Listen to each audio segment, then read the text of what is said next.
नमस्कार मित्रों, मैं चंद्रशेखर पुनेड़ा उत्तराखंडी आप लोगों के सम्मुख एक प्रेरक प्रसंग पुनः लेकर आज आया हूं। मित्रों, आप लोगों ने सुना होगा कि एक अच्छा वक्ता बनने के लिए एक अच्छा श्रोता बनना भी बहुत ज़रूरी है, और ये आपसी बातचीत में और समाज में तो और भी आवश्यक हो जाता है।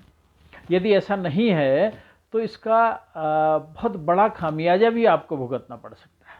मैं एक प्रसंग सुनाना चाहता हूँ इसी संबंध में। एक बार की बात है कि एक आदमी जो व्यवसाय किया करता था और उसका एक बड़ा प्रगाढ़ मित्र था। एक बार उसके मित्र का स्वास्थ्य खराब हुआ, वो अस्पताल में भर्ती था। तो व्यवसाय से थोड़ा सा समय निकालकर वो अपने मित्र का हालचाल पूछने के लिए अस्पताल गया। वो अपने मित्र के कक्ष में पहुंचा, लेकिन उसका ध्यान अपने व्यवसाय में था। वो व्यवसाय के बारे में ही सोचता जा रहा था। और जैसे ही वो मित्र के कक्ष में पहुंचा, उसका हालचाल पूछने मित्र ने उसको बैठने का आग्रह किया। वो बैठे और उसने अपने मित्र का हालचाल पूछा। उसने कहा, कैसी तबीयत है? तो मित्र ने कहा, बड़ा बुरा हाल है, मैं परेशान हूं। अब वो इस बात को सुन नहीं पाया, क्योंकि उसका ध्यान अपने व्यवसाय की बातों को सोचने में था। तो उसने सोचा शायद वो ठीक हूं कह रहा है, तो उसने जवाब दिया, अच्छा है, अच्छा है। तो इसके बाद उसने कहा, कौन सी दवाइयां ले रहे हो? क्योंकि उसके मित्र के ये कहने के बाद कि हालत खराब है, उसने अच्छा है कहा, तो उसका मित्र झल्ला सा गया था। वो बोला कि मैं जहर ले रहा हूं। फिर भी उसके मित्र का ध्यान नहीं था, वो अपने व्यवसाय की ही बातें सोच रहा था। उसने कहा, अच्छी दवाई है, अच्छी दवाई है।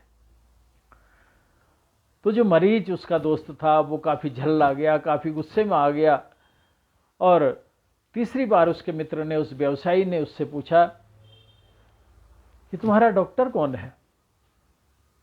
चूंकि वो गुस्से में था तो उसने गुस्से में ही जवाब दिया। उसने कहा, यमराज मेरा डॉक्टर है।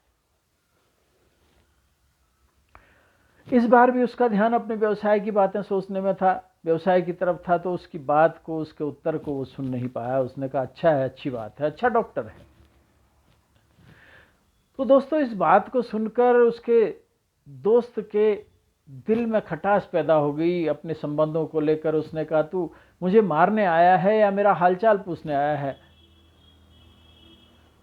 तो कुल मिलाकर मेरा कहना यह है, मेरे कहने का मतलब यह है कि अच्छा श्रोता होना बहुत आवश्यक है। आप कहीं पर भी बातचीत करें, समाज में बैठें, कहीं पर भी जाएं या किसी प्रवचन में जाएं, तो अपना ध्यान पूरा वहाँ पर कंसंट्रेट करके एक अच्छे वक्ता की तरह आप वहाँ पर व्यवहार करें, ताकि आपका व्यक्तित्व आपकी बातों से निखर सके।